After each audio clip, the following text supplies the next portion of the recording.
మెదక్ జిల్లా రామాయంపేట మండల కేంద్రంలోని మంజిరా విద్యాలయంలో ఆషాఢమాసం సందర్భంగా ఉత్సవాలు ఘనంగా నిర్వహించారు. తెలంగాణ సంస్కృతి సంప్రదాయాలను అద్దం పట్టే బోనాల పండుగ సందర్భంగా విద్యార్థులకు అవగాహన కల్పించడం కోసం పాఠశాలలో బోనాల ఉత్సవాలు నిర్వహించారు. ఈ సందర్భంగా విద్యార్థినులు సాంప్రదాయ దుస్తుల్లో బోనాలు తయారు చేసి తలపై పెట్టుకుని ఊరేగింపు నిర్వహించారు. తెలంగాణ సంస్కృతి సంప్రదాయాలను విద్యార్థులకు తెలియజేసే విధంగా ప్రతి సంవత్సరం బోనాల ఉత్సవాలను నిర్వహిస్తామని పాఠశాల యాజమాన్యం తెలిపారు.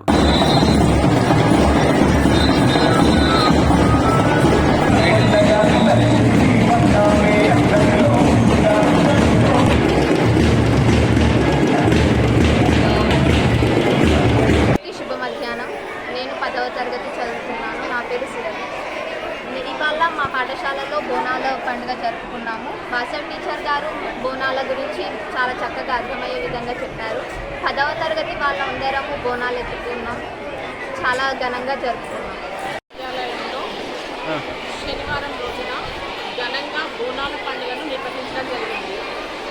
మా పాఠశాలలో ప్రతి సంవత్సరం ఆషాఢ మాసము ఈ ఉత్సవాన్ని ఘనంగా నిర్వహిస్తాము. అందులో భాగంగా ఈ సంవత్సరము అష్టలక్ష్మీల రూపంలో అమ్మవార్లను కొలవడం జరిగింది.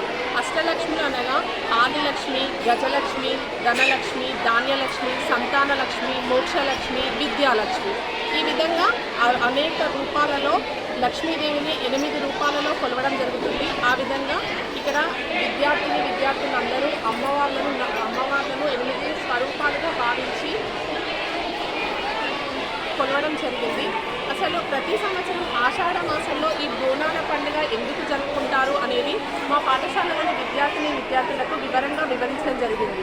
18వ శతాబ్దంలో జంట నగరాలలో వచ్చినటువంటి ప్లేగ్ వ్యాధి, వినాశకరమైనటువంటి ఆ ప్లేగ్ వ్యాధి యొక్క నివారణ కోసము, ప్లేగ్ వ్యాధి నివారణ జరిగినట్లయితే అక్కడ ఉన్నటువంటి మిలిటరీ బెటాలియన్ వాళ్ళు ఉజ్జయిని దేవికి ప్రతి సంవత్సరము ఎల్లమ్మ తల్లికి అక్కడ ఉన్నటువంటి జంట నగరాలలో ఉన్నటువంటి అమ్మవార్లకు ప్రతి సంవత్సరం బోనాలు నిర్వహిస్తామని చెప్పి మొక్కడం జరిగింది. అదే ఆచారంగా ప్రతి సంవత్సరము తప్పకుండా కొలుస్తున్నారు.